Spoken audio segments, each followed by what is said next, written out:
안녕하세요. 청취자 여러분께 인사부터 올려봅니다. 저는 곧 결혼을 앞두고 있는 30대 여자입니다. 결혼을 앞둔 시점에 이곳에 찾아와 무슨 사연을 풀어낼지 정말로 궁금하시지 않나요? 제가 들려드릴 이야기는 믿는 도끼에 발등이 찍히고 그 도끼를 뽑아낸 뒤 복수로 치료를 마친 이야기를 해보려고 합니다. 제 이야기 끝까지 아주 스펙터클하고 쉴 틈 없이 신이 나니까 재미나게 들어주시고 저의 결혼까지도 축하해 주시면 정말 감사하겠습니다. 저희 아버지는 항상 가족들에게 신신당부를 하시며 가훈으로 삼고 계신 말이 있었습니다. 바로 남을 도우면서 살아야 한다는 말이었습니다. 남을 도우면 복이 되돌아온다고 아주 굳게 믿고 계신 옛날 사람이었습니다. 무슨 일이 있어도 남을 도와야 한다. 남에게 일어난 일이 곧 내 일이 될 수 있다. 콩 한 쪽도 나눠야 한다. 이걸 입에 달고 살았기에 저와 어머니는 진절머리를 칠 지경이었습니다. 물론 저희 아버지 역시 입으로만 돕는 분은 아니었습니다. 인상이 푸근한 아저씨답게 늘 이쪽 저쪽 분주하게 남들을 도우며 사셨습니다. 우리 아버지께는 뼈아픈 과거가 있는데 그것은 바로 고아원 문 앞에 갓난아기일 때 버려져 평생 부모가 누군지 모르는 상태로 살았다는 것이었습니다. 물론 아주 어린 갓난아기였기에 금방 입양처를 찾게 되어 좋은 가정에서 남부럽지 않게 사랑을 받으면서 자랐다고 하셨습니다. 우리 아버지께서는 그런 가정을 만나게 된 것 역시 큰 복이라며 이렇게 나눔을 받았으니 본인도 나누어야 한다고 생각하셨던 것 같습니다. 하지만 그 행복이 오래 가진 않았다고 했습니다. 아버지께서 결혼을 하자마자 양부모님께서 일찍 사고로 세상을 떠나셨다고 했습니다. 그 뒤에 제가 태어나는 바람에 저는 친조부모님을 단 한 번도 뵙지 못했습니다. 늘 아버지의 지갑 속에 빛바랜 사진으로만 인사를 드릴 수 있었습니다. 아버지께서는 양 부모님께서 주신 사랑에 늘 감사하며 살았습니다. 양부모님께서는 집안 대대로 물려 내려온다는 선산을 아버지께 상속을 해주셨는데 아버지는 그 선산에 조부모님의 묘자리를 만들어 모시고 있었습니다. 처음에는 서울에서 바쁘게 살다가 제가 태어나고 얼마 지나지 않아서 선산이 있는 고즈넉한 동네로 이사를 오게 되었습니다. 그러니 저에게는 이 조용한 동네가 제 삶의 터전이자 제 전부나 마찬가지였습니다. 저희 아버지께서는 항상 주무시기 직전에 기도를 하시는데 또 양부모님을, 그러니까 저에게는 조부모님을 천국에서 만났으면 좋겠다는 이야기를 하십니다.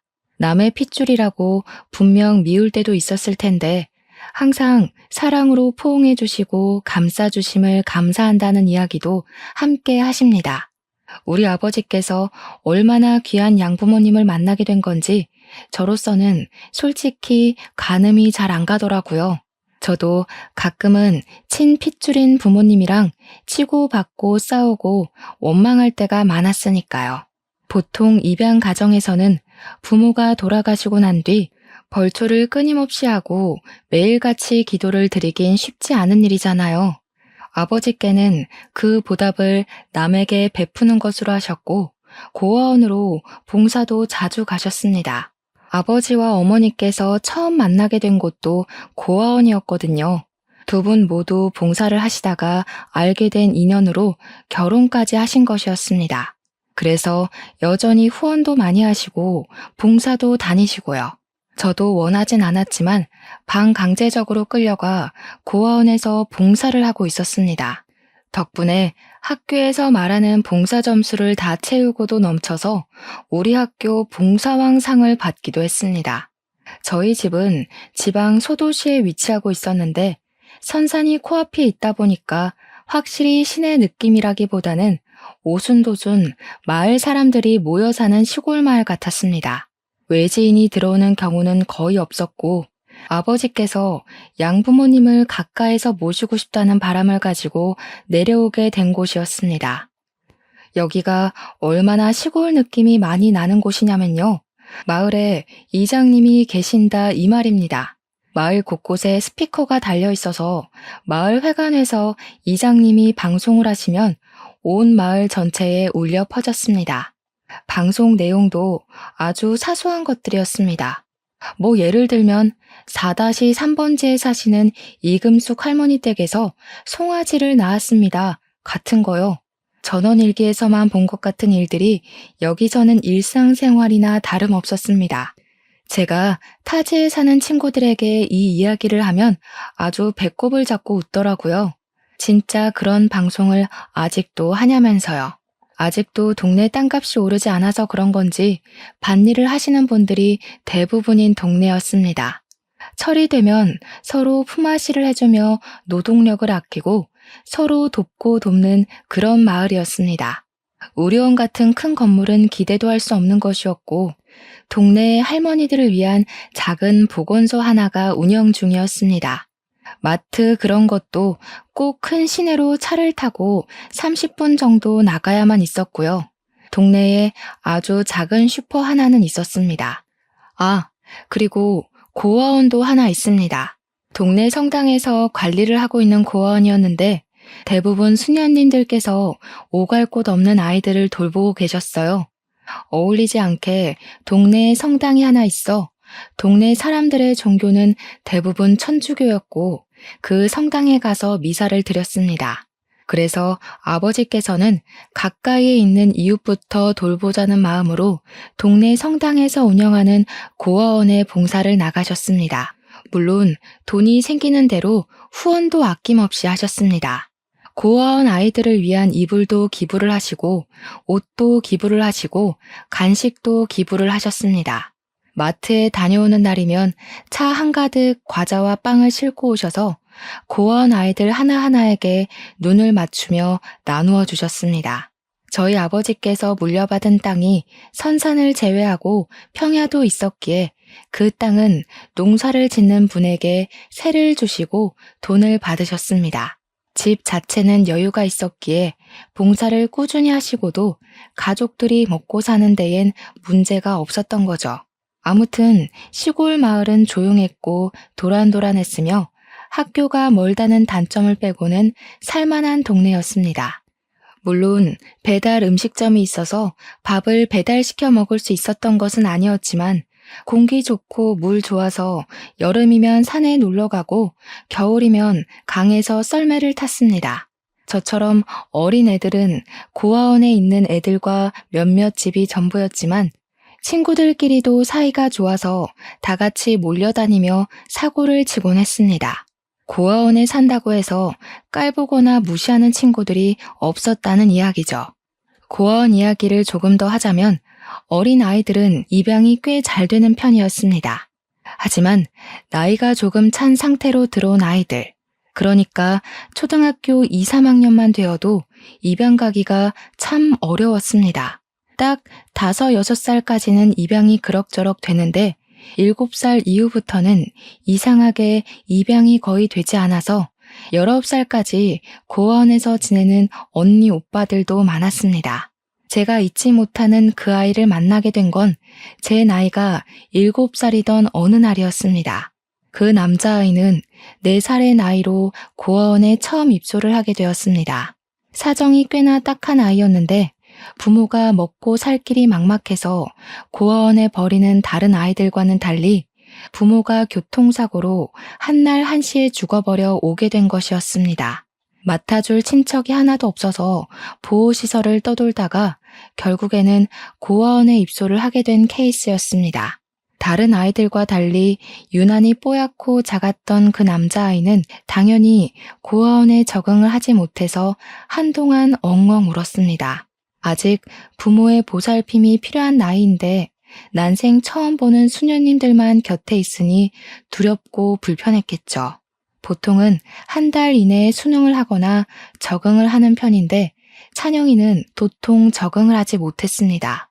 매일같이 우는 소리가 담을 타고 저희 집까지 들려올 정도였으니 고아원에서 함께 생활하는 아이들도 무척이나 지쳤을 겁니다. 저는 주말에 부모님을 따라 고아원에 놀러 가게 되었는데요. 형식상으론 봉사활동을 하러 간 것이었지만 고아원에는 같이 놀 친구들이 잔뜩 있어서 저에게는 놀이터나 다름없었습니다.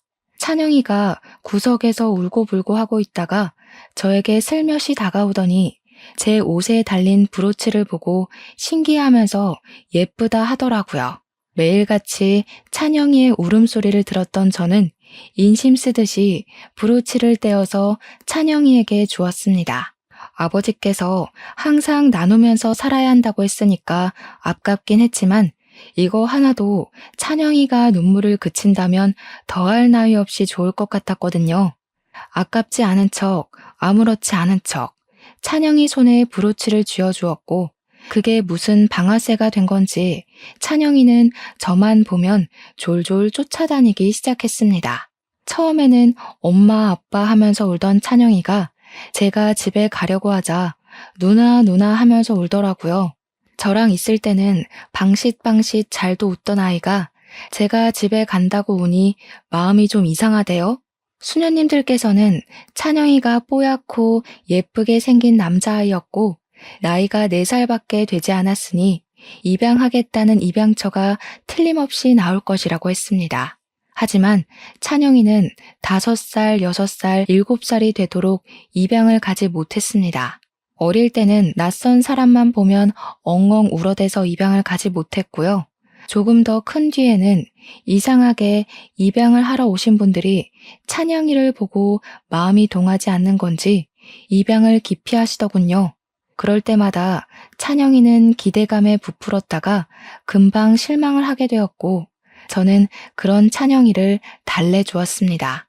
졸지에 주말마다 고아원에 가서 찬영이를 챙기고 봉사활동을 하게 되었습니다. 찬영이가 제 옆에서 떨어지지 않았기 때문에 찬영이를 붙잡고 책을 읽어주기도 하고 같이 공놀이를 하기도 하고 했습니다. 저보다 3살이 어린 아이였지만 애가 똑똑한 건지 저한테 잘 맞춰주더라고요. 제가 학교를 다니면서 숙제를 하게 되었는데 찬영이가 제 옆에 딱 달라붙어서 같이 곁눈질로 공부를 시작했습니다. 저랑 같이 한글 공부도 하고 숫자 공부를 하기도 했고 그림을 그리기도 하면서 놀았습니다. 찬영이가 저만 너무 따라다니니까 저도 불만이 생기는 날도 있었죠. 다른 친구들이랑 놀고 싶은 날도 있는데 찬영이가 제 손을 꼭 잡고 자기랑만 놀자고 떼를 썼거든요. 달래도 보고 화도 내봤지만 엉엉 울면서도 제 옷자락을 놓치지 않았기에 저는 어쩔 수 없이 찬영이랑 놀아야 했습니다. 결국에 저희 부모님께서는 찬영이를 저희 집 막내로 입양을 하자는 생각까지 하셨습니다. 저랑 워낙 잘 지내고 있었고 애착 관계가 형성되었다고 느끼셨던 것 같습니다. 하지만 찬영이와 제가 1살, 2살 나이를 더 먹을수록 성향이 점점 달라지면서 서로 놀고 싶은 종목이 달라지기 시작했습니다. 저는 인형놀이나 그림 그리기가 좋은데 찬영이는 공놀이나 철봉에 매달려서 놀고 싶어 했거든요. 저는 지저분한 게 싫어서 흙에서는 놀고 싶지 않았는데 찬영이는 저에게 흙에서 두꺼비 집을 만들며 놀자고 했습니다. 성향이 점점 안 맞기 시작하니까 제가 고아원에 가는 것 자체를 싫어하게 되고 찬영이를 피하게 되었습니다. 그 모습을 보고 저희 부모님께서는 찬영이를 입양해야겠다는 생각을 접으셨습니다. 아무리 불쌍한 아이를 돕는 일이라 해도 저랑 잘 지내야 한가족으로 지낼 수 있을 거 아닙니까? 친한 동생과 친동생이 된다는 것은 매우 다른 일이었으니까요. 찬영이를 끝끝내 눈에 발표하셨지만 제가 딱 잘라서 찬영이랑 같이 살기 싫다고 하는 바람에 입양을 포기하셨습니다. 제 나이가 13살이 되고 찬영이가 10살이 되었을 때 고아원에서도 이제는 입양을 가기가 어려울 것 같다는 말을 했습니다. 저는 사춘기가 오고 있었고 14살이 되자마자 생리를 시작하면서 2차 성장이 찾아왔습니다. 부모님께서 저에게 고아원에 봉사를 하러 가자고 하셔도 저는 공부나 하고 있겠다며 거절했습니다. 하루는 찬영이가 부모님께 슬며시 제가 보고 싶다고 같이 놀고 싶다고 말을 전한 모양인데 저는 딱 잘라서 가지 않겠다고 했습니다. 사춘기였으니까 초등학생이라고 해도 남자아이가 들러붙는 게 조금 징그럽기도 하고 저도 소녀 감수성에 푹 빠져 있었거든요. 부모님께서 저에게 간곡하게 부탁을 하셨습니다. 찬영이가 저에게 전해주고 싶은 게 있다고 했다면서 한 번만 가보자고 하시더라고요. 저는 걔가 줘봐야 뭘 주겠냐고 귀찮다고 했지만 결국은 부모님의 손에 이끌려 끌려갔습니다. 그런데 저를 보자마자 한달음에 달려온 찬영이가 저에게 편지를 주면서 누나, 내 마음이야 하는 겁니다. 주변 고아원 친구들이 놀리고 싶어서 난리가 난 것이 보였고 저는 너무 부끄러웠습니다. 그래서 이런 거 필요 없다고, 누나 이제 중학생이라 바쁘다고, 초등학생인 너랑 놀아줄 시간 없다고 모질게 대했습니다. 자꾸 불러내지 말고 너도 네 또래 애들이랑 놀아. 내가 초등학생이랑 놀고 있다고 소문이라도 나면 어떻게 할 거야? 하면서 말이죠. 찬영이는 눈물을 그렁그렁 하면서 저에게 누나, 내 편지 하는데 저는 그걸 뿌리쳤습니다. 편지를 받으면 분명 친구들이 고아원 동생한테 러브레터를 받았다고 놀릴 게 뻔했죠. 편지는 받은 걸로 칠 테니까 네가 알아서 정리해라고 차갑게 대꾸하고는 우는 찬영이는 두고 집으로 돌아왔습니다. 집에 돌아와서 공부를 하고 있는데 부모님께서 잔뜩 화가 나셔서 집으로 돌아오셨습니다. 제 방문을 벌컥 열고는 찬영이한테 그렇게 모질게 해야 했냐고 애를 꼭 울려야 속이 시원하냐면서 저에게 소리를 치시더라고요. 아버지의 화난 모습을 처음 봐서 솔직히 조금 쫄렸습니다. 어머니께서는 저에게 찬영이 다음 주에 미국으로 입양 간다더라 하시며 못된 계집애라고 하셨습니다. 저는 찬영이를 왜 이렇게까지 챙기는지 이해가 가지 않았습니다. 찬영이가 미국으로 입양을 가는데 뭐 어쩌라고요? 입양을 가든 말든 무슨 상관이냐고 했습니다. 그러니 아버지께서 찬영이랑 잘 어울려 놀더니 갑자기 왜 이러냐고 하시더군요. 그때는 그때고 지금은 지금 아니겠냐고 차갑게 대꾸를 하고 공부하겠다고 했죠. 그 뒤로 제가 고아원에 단 한 번도 찾아간 적이 없으니 찬영이를 보진 못했고요. 잘 가라는 인사를 못한 게 조금 마음에 걸리긴 했지만 찬영이는 11살이라는 나이에 미국으로 입양을 가게 되었습니다. 별 생각 없이 부모님과 저녁 식사를 하는데 부모님께서 찬영이가 미국에 도착을 했을 텐데 하면서 걱정을 하시더군요. 11살 나이면 꽤 늦었음에도 불구하고 용케도 입양을 갔다고 슬쩍 대꾸를 하니까 어머니께서 그러시더라고요. 찬영이가 엄청난 천재라고 말입니다. 그 울보가 천재라고? 하고 물어보니 무려 IQ 테스트에서 152라는 높은 숫자를 받았다는 게 아니겠습니까? 그러니 제가 한글 공부를 시작할 때 3살이나 어린 나이임에도 불구하고 같이 공부를 시작해서 한글을 다 뗀 거 아니겠냐고 하셨습니다. 거기다가 암산 천재라는 수식어가 붙을 만큼 머리 회전이 엄청나게 빨랐대요. 제가 찬영이 귀찮다고 서서히 멀어질 때부터 찬영이는 악착같이 공부에 매달렸다고 했습니다. 어머니께서는 저에게 공부하느라 못 온다고 그랬다면서 같이 공부해보겠다고 하루 종일 책만 팠다더라 하시는 겁니다. 그 모습을 보고 수녀님 한 분이 IQ 테스트를 해보자고 권유를 했고 무려 152라는 수치를 얻게 된 것이었습니다. 그 싹을 알아본 미국의 엄청난 재력가 부부가 찬영이를 키우고 싶다고 입양을 했다는 겁니다. 어머니께서는 연락처라도 받아뒀어야 했다고 아쉬워하길래 찬영이 성공하면 뭐 좀 얻어먹으려 했어? 하니까 화를 버럭 내시더라고요. 그 어린애가 미국 가서 무슨 정을 붙이겠냐고, 먹고 싶은 한국 음식이라도 생기면 어떻게 하겠냐고 음식 좀 보내주려고 한 거라고 하셨습니다. 찬영이가 엄마 밥을 오죽 좋아했니? 거기 가면 다 금발머리 백인일 텐데 얼마나 외롭겠냐고 하시더라고요. 저는 나물 반찬을 뒤적거리면서 남 걱정도 팔자다 하고 말았습니다. 제 밥상에도 고기가 없는데 찬영이한테 무슨 반찬을 해주겠어요. 그렇게 다시 조용해진 마을에 어느 날 갑자기 요란법석한 일이 생기고 말았습니다. 외지인이 잘 정착하지 않는 마을인데 외지인이 새로 집을 지어서 이사를 온다고 공사를 한창 하고 있었거든요. 마을 사람들은 새로 등장하는 사람이 궁금하기도 하고 집을 어떻게 지을 건지 구경을 하고 싶어 했었습니다. 그런데 집을 지으려면 장비차들이 들어와야 하는데 마을 사람들이 그때 딱 마침 고추를 말릴 시기라 도로에 고추를 싹 널어둔 것입니다. 마을 사람들의 통행 일정이야 다들 꿰차고 있었고 큰 차량이 아니면 요리조리 피해갈 수 있는 수준이라 그냥 널어둔 것이었습니다. 게다가 매년 행사처럼 고추를 널어놓은 거라 누구 하나 불평을 하는 사람이 없었거든요. 외지인은 그걸 알 턱이 없는 거죠.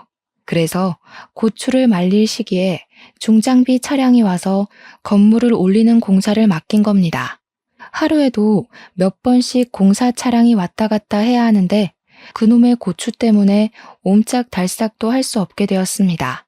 마을 이장이라는 사람은 외지인에게 그냥 공사 내일요 하면서 태평하게 굴었습니다. 정작 외지인은 하루하루가 다 돈인데 말이죠. 고추 좀 치워달라고 방송을 해달라고 요청을 했지만 이장님은 귀찮다고 무시하셨습니다. 사실 우리 마을 이장이 좀 일도 잘 안 하고 자기가 제일 잘났다고 생각하면서 사는 사람이라 재수가 없긴 했거든요. 아들이 무슨 서울대를 나왔다나 뭐라나. 아무튼 외지인에게 자기는 막걸리 약속이 있어서 방송해주기 어렵다고 하고는 사라졌대요. 근데 저희 아버지께서 소란스러움에 무슨 일 있나 싶어서 나와보셨다가 그 상황을 모두 목격하신 겁니다. 그냥 지나칠 수 없었던 아버지는 동네 집집마다 다 돌아다니면서 할미, 고추 좀 치워주세요. 이 고추 저쪽으로 옮깁니다. 하면서 길을 터주셨습니다. 한 40분을 넘게 동네방네 외친 덕에 길이 드디어 열렸고 외지인 부부는 저희 아버지께 엄청나게 고마워하셨습니다. 오지랖이 넓은 아버지는 동네 사람들끼리 당연히 돕고 돕는 거라면서 저기 뒤터에 지어질 집 구경이나 나중에 시켜달라고 했습니다. 몇 주 뒤 집을 다 지은 후에 초대를 받았고 집을 궁금해하던 마을 사람들끼리 모여서 외지인 부분의 집 구경도 하고 선물도 줬다고 하더라고요. 아버지께서 워낙 사람을 좋아하시고 오지랖이 넓으신 분이니까 그럴 수 있지 뭐 하고 넘어갔죠. 그뿐만이 아니긴 했습니다. 금순 할머니 댁에서 소가 송아지를 또 낳았는데 이 송아지가 나오는 도중에 뭐가 잘못된 건지 비실비실 하더라고요. 이게 다 얼마짜리 소인데 하면서 발을 동동 구르는 할미를 대신해서 아버지께서 직접 옆 마을 수의사분을 모시고 와 진료를 보게 해드렸고요. 다행히 목에 걸린 찌꺼기들을 뽑아내자 다시 숨이 활기차졌다고 하더라고요. 옆집 철이네 집에 있던 차광막이 무너지자 아버지께서 대신 가서 수리를 해주시기도 했죠. 그거 은근히 돈 많이 드는 작업이라 찢어지거나 무너지면 없는 채로 사는 집들도 꽤 있었습니다. 그 옛날 영화 중에 홍반장이라는 영화 있었잖아요. 딱 그랬습니다. 저희 아버지 성씨가 하필이면 또 홍씨여서 동네 사람들 전부 다 홍반장 홍반장 하며 부르셨습니다. 우리 아버지가 없으면 동네 살림이 돌아가지 않는다고 할 정도로 이리 뛰고 저리 뛰고 봉사를 하셨습니다. 그 꼴을 가장 눈꼴 시리게 봤던 사람이 누구일지 짐작이 가시나요? 바로 마을 이장님이었습니다. 이장님이 해야 할 일을 하지 않아서 아버지께서 대신한 것뿐인데 마을 사람들에게는 마을 이장 자리 차지하고 싶어서 저렇게 가식을 뿌리고 다닌다고 험담을 하신 거죠. 저희 아버지는 순전히 호의로 하신 일이었으나 이걸 감투 쓰고 싶어서 환장한 사람으로 만드는데 기가 막혔습니다. 동네 사람들도 반반씩 파가 갈리기 시작했습니다. 마을 이장이 벌써 몇 년 동안을 마을을 위해 일한 줄 아냐? 당연히 이장이 최고다 하는 이장파. 이장이 하는 게 뭐가 있냐? 하물며 길거리에 있는 쓰레기조차 홍반장이 줍는다 하는 홍반장파. 제일 피가 터졌던 건 마을 이장 선거를 할 때였습니다. 우리 아버지께선 당연히 이장 선거에 나가지 않겠다고 선언을 하셨는데 마을 사람들 중에 반인 홍반장파에서 제발 나가달라고 애걸복걸 하신 거죠. 저녁마다 집에 찾아오셔서는 지금 이장은 너무 하는 게 없다. 홍반장이 나와야지 마을이 좋아진다고 설득을 하셨습니다. 동네 쓰레기 줍고 다닌 이후로 길에 쓰레기 버리는 사람도 없어지지 않았냐? 홍반장만 믿는다 하시면서요. 결국 고민 끝에 등살에 못 이긴 아버지께서 이장 선거에 출마를 하셨고 웃기게도 정말 압도적인 지지를 받아서 저희 아버지께서 이장이 되셨습니다. 이장파 사람들도 앞에서는 이장이 최고다, 의리가 있지 하시면서 뒤로는 저희 아버지를 찍은 것 같더라고요. 아니면 이렇게 압도적인 표 차이로 저희 아버지께서 이장이 될 리가 없었습니다. 그때 제 나이 16살 때 일이었습니다. 아버지께서는 마을 이장이 된 뒤로부터 정말 바쁘게 지내기 시작하셨습니다. 마을 회비부터 관리비를 원래 지정된 은행에다가 납부를 하고 있었거든요. 그런데 알고 보니 이게 전 이장이랑 동네 은행장이랑 모종의 커넥션이 있었던 것이었습니다. 전 이장이 이곳저곳에서 돈을 받아 챙기고 자신의 이득을 우선으로 하며 마을 사람들을 속이고 있었던 것이었습니다. 그걸 알게 된 아버지께서 장부를 낱낱이 공개를 하셨고 전 이장은 마을에서 정말 많은 사람들에게 손가락질을 받게 되었습니다. 오죽 열이 받았으면 술을 먹고 저희 집에 찾아와 깽판을 치는 바람에 경찰을 부르기도 했었습니다. 아무튼 그 이후로 아버지께서는 깨끗하게 매월 1일마다 동네 사람들을 불러다 놓고 회의를 열었습니다. 마을 회비의 사용처를 모조리 공개하고 장부를 따로 관리할 마을 주민 2분을 정하여 운영을 하였습니다. 그리고 마을 회비에서 남는 돈으로 고아원을 후원하자는 의견을 내셨고 마을 사람들의 경조사에도 보태자고 하셨습니다. 마을이 협소하다 보니 자연스럽게 경조사가 생기면 마을 사람들 모두 십시일반하여 돈을 걷었었거든요. 그 비용을 따로 쓰지 말고 마을 회비에서 사용하자는 의견이었고 모두들 좋아하셨습니다. 마을 수리와 고아원 건물을 수리하는 데에도 비용을 사용하셨습니다. 아버지께서 이장이 된 이후로는 마을이 정말 보기 좋게 깨끗해졌고 사람들끼리의 사이도 훨씬 좋아졌습니다. 아버지께서 2년 동안 마을 이장 일을 하시게 되시면서 전 이장은 마을 사람들에게서 왕따가 되어 외톨이처럼 지내고 있었습니다. 그리고 입양을 간 찬영이는 가끔 국제 우편으로 편지를 보내곤 했는데 어머니께서는 그 편지의 내용을 저에게 보여주지 않으셨습니다. 저는 제 이야기가 없어서 그런가 보다 하고 넘어가긴 했지만 살짝 서운한 마음도 들더라고요. 그래도 제 업보인데 어쩌겠습니까? 제가 매몰차게 보내긴 했으니까요. 아무튼 시간이 흘러서 아버지께서 이장 일을 맡아서 한 지 3년 차가 지났을 무렵 마을에 아주 큰 사건이 터지게 되었습니다. 전 이장이 마을 사람들을 상대로 해서는 안 될 아주 큰 사기를 치게 된 것이었습니다. 까막눈인 마을 어르신들부터 젊은 사람들까지 현혹을 시켜 서류를 조작하여 사기를 친 것이었습니다. 땅을 팔면 큰 돈을 벌 수 있다고 여기가 재개발이 될 것이라고 사람들을 오랜 시간 꼬여낸 것이었습니다. 재개발이 되려면 마을 사람들의 동의가 있어야 하고 땅의 사용처가 정확해야 하며 일단 위임을 해서 하나로 모아야 된다는 말도 안 되는 거짓말을 한 것이었습니다. 그렇게 전 이장의 말에 속아 사람들 대부분이 위임장이라는 서류에 사인을 했고 전 이장은 가짜 서류를 이용해서 땅을 갈취해버린 것이었습니다. 평생을 소유하고 있었던 땅을 하루아침에 모두 전 이장에게 빼앗기게 된 것이었습니다. 정말 악질 중의 악질인 건 글자를 잘 모르는 할머니들의 집터까지 큰 돈으로 불려주겠다면서 가져간 것이었죠. 아무것도 모르는 순진한 시골 사람들이 서류를 제대로 확인하지도 않고 도장을 찍어버렸고요. 문제는 우리 아버지는 속지 않을 게 뻔하니까 우리 어머니께 접근을 해서 며칠 동안 현혹을 시켰던 겁니다. 어머니께서는 마을 사람들 대부분이 동참을 하였으니 믿고 도장을 드린 거죠. 저희 가족은 한순간에 선산을 빼앗기고 말았습니다. 거기다가 평야까지 모두 빼앗겼는데 평야를 농사꾼에게 세를 주고 있지 않았겠습니까? 농사꾼에게 보증금을 돌려주어야 하는 상황까지 오게 된 것이었습니다. 거기다가 계약 기간을 무시하고 명의가 바뀐 탓에 자기들 1년 농사가 망하게 생겼다면서 손해배상 청구까지 들어온 거죠.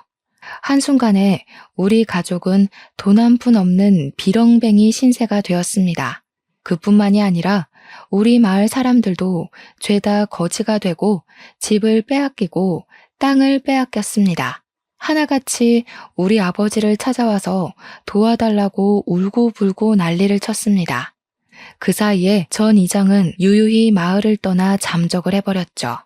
저희는 풀죽도 얻어먹지 못하는 신세가 되었는데 다행히 그동안 후원을 했던 고아원에서 도움을 주시겠다고 하셨습니다.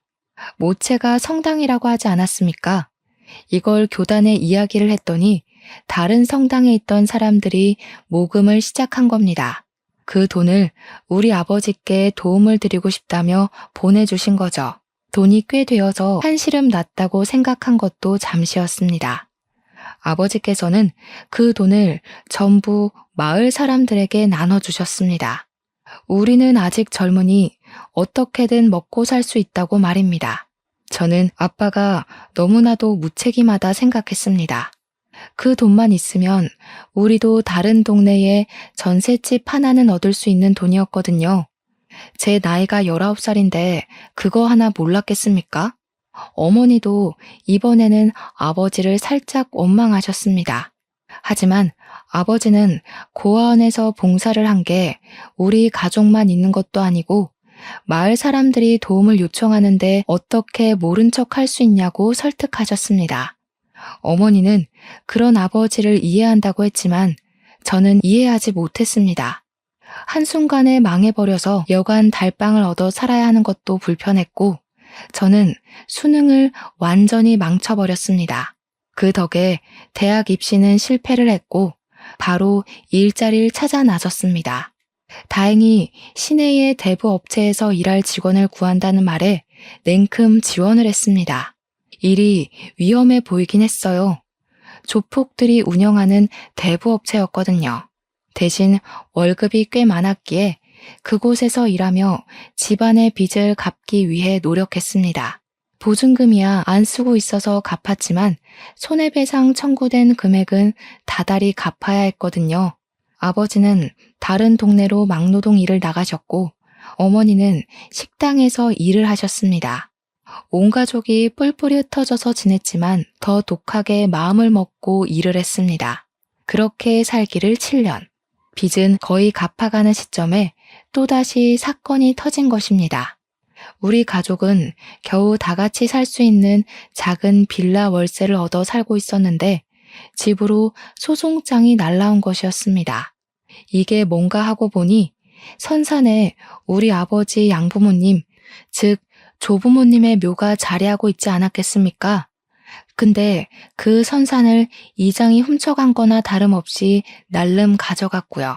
그 선산에 있는 묘를 이장하라는 소송장이었습니다. 자기네 땅에서 7년이나 공짜로 새들어 살았으니 땅 사용료도 지불하라는 억지 소송장이었습니다. 그걸 받고는 우리 아버지께서는 억장이 무너지셨는지 정말 엉엉 소리를 내며 우셨습니다. 며칠 뒤에는 내용 증명까지 날아오더라고요. 결론은 하루빨리 이장을 하라는 소리였습니다. 그 땅을 갈취당한 것이나 마찬가지인데 너무 뻔뻔한 거 아니냐고. 마을 이장 도망간 건 알고 있는데 어디로 간 거냐고 씩씩거렸죠. 제가 열이 잔뜩 받은 채로 출근을 하니 사장님께서 미스 송 무슨 일 있나? 하시더라고요. 저는 모든 사실을 있는 그대로 설명했습니다. 전 이장이 땅을 훔친 것부터 조부모님의 묘를 이장하라고 한 내용 증명까지요. 그랬더니 사장님께서 그놈들 정신 나간 놈들 아니냐면서 당장 수소문을 해보라고 부하 직원들에게 명령을 내리셨습니다. 사장님께서 이렇게까지 화를 내실 거라고는 생각을 못해서 조금 얼떨떨한 기분이 들었습니다. 제가 일하고 있는 대부업체 사장님께서 조폭이라고 했었잖아요. 조폭들이 또 의리는 넘치지 않겠습니까? 제가 당한 게 화가 났는지 정말 며칠 만에 숨어서 지내던 전 이장을 찾아온 것입니다. 똘마니들을 죄다 데리고 찾아가서 협박을 하신 거죠. 사장님께서 직접이요. 어디 양아치도 안 하는 짓을 하고 있냐며 남의 땅을 갈취해놓고 땅 사용료를 내라질 않나, 묘 이장을 하라질 않나, 전 이장한테 너는 애미애비도 없냐면서 정말 살벌하게 조져놨다고 말을 전해주셨습니다. 배때기에 확 선 긋기 전에 당장 서류 돌려놔라, 내 눈앞에서 돌려놔라 하셨답니다. 윽박을 질러대니 전 이장도 벌벌 떨면서 새로 만들어진 서류에 도장을 다시 찍었다고 하더라고요. 덕분에 저희 가족은 7년간 끙끙 앓으며 빚을 갚느라 고생했던 그 땅을 다시 되찾게 되었습니다. 정말 허무하죠. 이렇게 쉽게 되찾을 수 있는 땅이었는데 우리 가족은 왜 7년이나 흩어져 살면서 그 고생을 해야 했는지 싶었습니다. 하지만 여기서 일이 끝난다면 무척이나 서운하지 않겠습니까? 전 이장이 조폭이 자기를 협박하는 바람에 땅을 빼앗겼다면서 경찰에 신고를 떡하니 넣은 거죠. 다 감옥에 잡아 쳐넣을 거라면서 경찰을 대동하고는 사무실로 찾아와서 적반하장을 부린 것입니다. 저는 괜히 저 때문에 사장님까지 난처해지고 곤란한 일을 겪으시는 것 같아서 죄송한 마음이 들었습니다. 그러니 사장님께서 오히려 저에게 괜찮다고 걱정하지 말라고 하시더군요. 이런 일 한두 번 겪어본 것 아니고 뭐 심각해지면 감방이나 갔다 오면 되지 않겠냐고 하시는데 감방 소리 나오자마자 식겁을 제가 놀라서 입을 헉 하고 벌리니 어차피 가봐야 이런 잡다한 일은 징역 1년도 안 산다고 하시더라고요. 아니, 쿨해도 사장님이 너무 쿨하신 것 아닌가 하는 생각이 들었습니다. 제 마음의 찝찝함은 솔직히 계속 남아 있었습니다. 죄송한 마음에 안 되겠다, 이대로 가만히 있으면 의리가 없는 것 아니냐 하는 생각이 들었습니다. 저는 바로 변호사를 알아보기 시작했지만 워낙 많은 사람이 엮인 소송이기도 하고 이해관계가 복잡해서 그런 건지 선뜻 맡아주겠다는 변호사가 없었습니다. 소송비도 정말 비싸게 부르더군요. 저는 점점 무기력해졌습니다. 경찰 조사는 시작이 되었고 변호사를 선임하라는 법원의 연락까지 받게 되었습니다. 일을 어쩌나 발만 동동 구르고 있는데 전 이장은 정말 뻔뻔하게 나오는 겁니다. 자기가 협박을 당해서 어쩔 수 없이 빼앗긴 땅이라고 끝없이 주장을 하더라고요. 마을 사람들은 모두 당했던 전적이 있으니 저희 사장님을 위해서 탄원서를 써주겠다고 전부 나섰습니다. 그러던 와중에 집에 누군가 찾아왔습니다. 우리 집에 손님이 찾아올 리가 없는데 누군가 싶어서 문을 열어보니 글쎄 정말 상상도 못한 인물이 서 있었죠. 바로 미국으로 입양을 간 찬영이가 우리 집을 찾아온 게 아니겠습니까?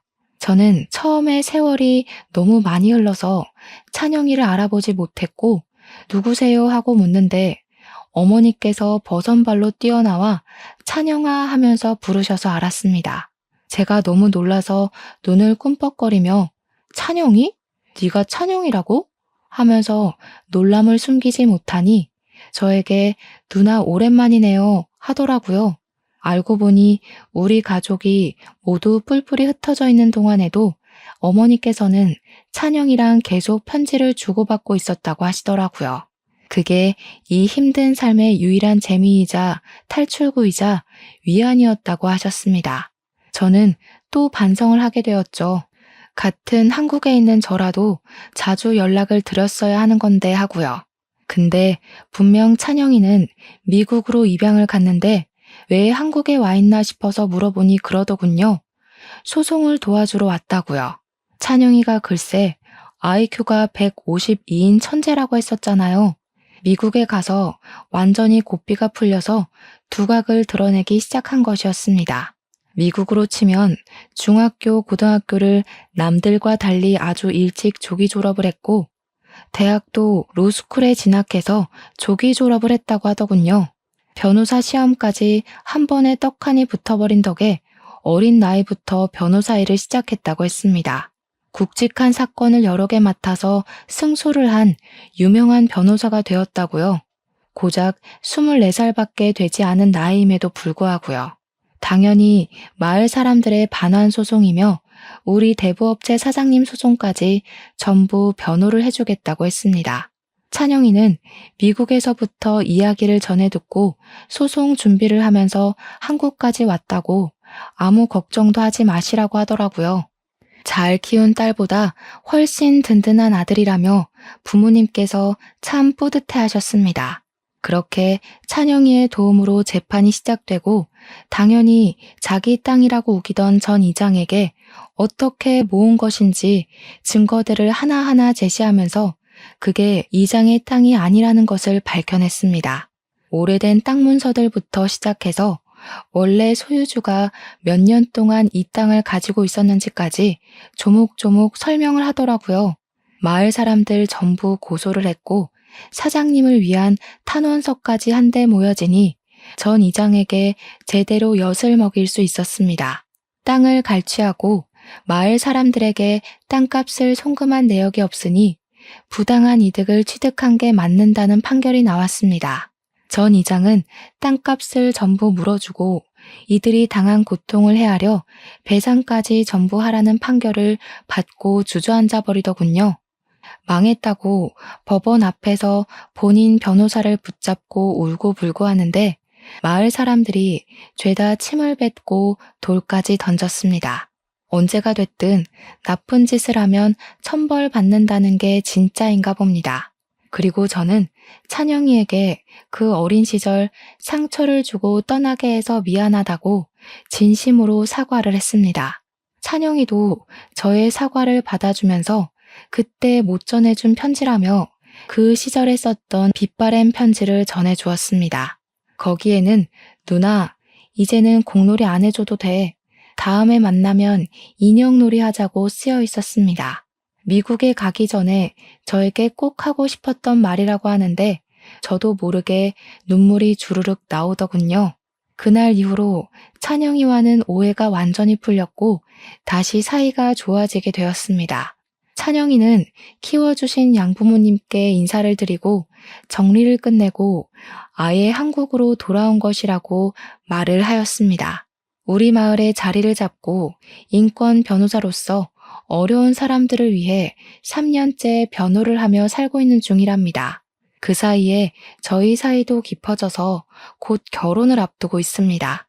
처음에 결혼을 하겠다고 하니 부모님께서 찬영이의 손을 잡고 정말 우리 딸이랑 결혼해도 되겠냐고 물어보시더라고요. 혹시 약점을 잡힌 건 아니냐, 이게 꿈인지 생시인지 모르겠다면서 저를 의미심장하게 쳐다보시는데 제가 진짜 딸이 맞는지 순간 의심이 들 정도였습니다. 찬영이는 오래전부터 저를 마음에 품어두고 단 한 번도 잊어본 적 없다면서 저희 부모님께 진심을 담아 이야기를 했습니다. 미국에 가서도 저희 어머니께 편지를 쓰면서 제 이야기를 얼마나 물어보고 싶었는지 꾹꾹 참았다고 하더군요. 왜 참았냐 하니까 번듯한 직장을 가지고 어릴 적 모습과 완전히 달라진 모습으로 제 앞에 나타나고 싶었다고 했습니다. 저는 그 말을 듣고 정말 진심으로 감동을 받았습니다. 그리고 이 사람을 평생 사랑할 수 있겠다는 마음도 들었죠. 절제절명의 순간에 찾아온 찬영이에게 늘 고마워하며 살 것 같습니다. 아무튼 저희 가족을 위해 한달음에 달려와 준 제 예비신랑과 평생 함께 행복할 수 있도록 모두 응원해 주시면 감사하겠습니다.